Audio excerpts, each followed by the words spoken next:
Sky News Telugu.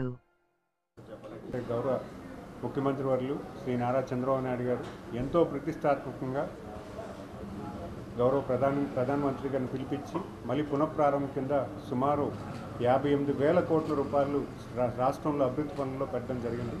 అందులో ముఖ్యంగా అమరావతికి ప్రధానంగా 48,000 కోట్ల రూపాయలు అమరావతికి ఇవ్వడం, అమరావతి తాలూకు అభివృద్ధి కోసం అని చెప్పి ప్రణాళిక వేసి ఈరోజు కొత్త వరవడితో ఈరోజు రాష్ట్ర రాజధానిని నిర్మాణించడానికి ఒక కొత్త కార్యాచరణ చేయడం జరిగింది. అమరావతి దేవతలు నడయాడిన పుణ్యభూమి, దేవేంద్రుడు ప్రతిష్ఠించిన అమరలింగేశ్వరుడు కొలువైన ధన్యభూమి. దేవేరి కనకదుర్గమ్మ ఒకవైపు, పానకాల నృసింహుడు మరోవైపు, మధ్యలో ఉత్తర వాహిని రమణీయ కృష్ణమ్మ. శాతవాహనుల రాజధానిగా, బౌద్ధుల ఆధ్యాత్మిక క్షేత్రంగా ప్రపంచ ప్రఖ్యాతిగాంచిన అమరావతి స్తూపంతో ఆచార్య నాగార్జునుడు తిరగాడిన ప్రాంతంగా విరాజిల్లింది. ఆత్మ బలిదానంతో తమిళనాడు నుండి ఆంధ్ర రాష్ట్రం సాధించుకుని ఒకసారి రాజధాని లేకుండా నిలబడ్డ ఆంధ్రప్రదేశ్ మరోసారి తెలంగాణ విభజనతో రెండవసారి కూడా రాజధానిని కోల్పోయింది. ఆంధ్రుల ఆకాంక్షలకు రూపమిస్తూ అన్ని ప్రాంతాలతో కనెక్టివిటీ కలిగిన ప్రాంతంగా కృష్ణానది తీరాన ఉన్న అమరావతిని ప్రజా రాజధానిగా నిర్ణయించారు.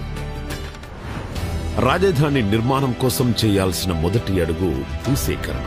ముఖ్యమంత్రి గారి దూరదృష్టిపై నమ్మకంతో అమరావతికి చెందిన 29,000 మంది రైతులు స్వచ్ఛందంగా ముందుకు వచ్చి దేశంలోనే మొదటిసారి 34,000 ఎకరాల భూమిని రాజధాని నిర్మాణం కోసం అప్పగించారు.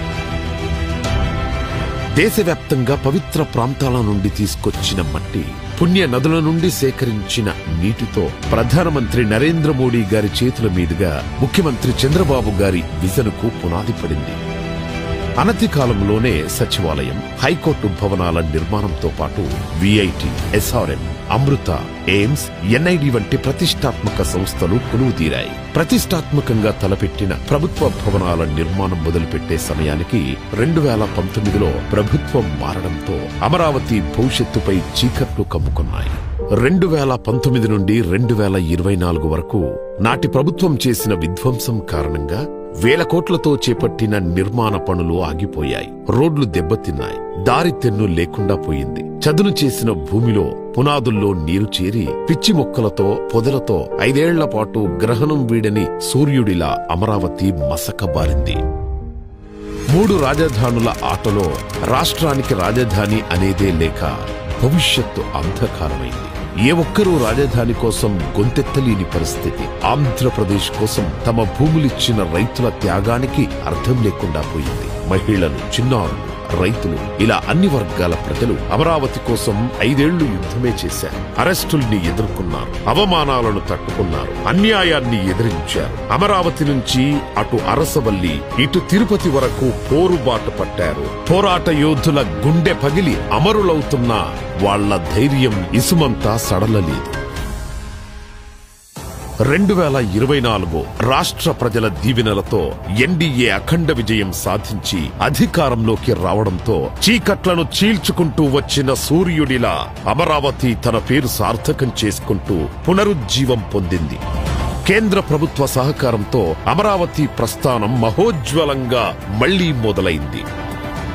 అంతర్జాతీయ ప్రమాణాలతో ప్రపంచంలోనే అత్యున్నత స్థాయి నగరంగా నిర్మాణానికి సన్నద్ధమవుతోంది.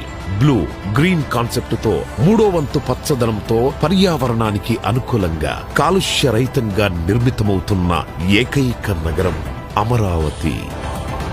బయోడైవర్సిటీతో కూడిన అద్భుతమైన విశాలమైన పార్కులు, district cooling system, piped gas, storm water, cable connectivity లాంటి సకల సౌకర్యాలు భూగర్భ వ్యవస్థ ద్వారా నివాసాలకు అందనుంది. సైకిల్ ట్రాక్ నుంచి విశాలమైన గ్రిడ్ రహదారులతో నగరమంతా రాజటీవీతో నిర్మితమవుతోంది.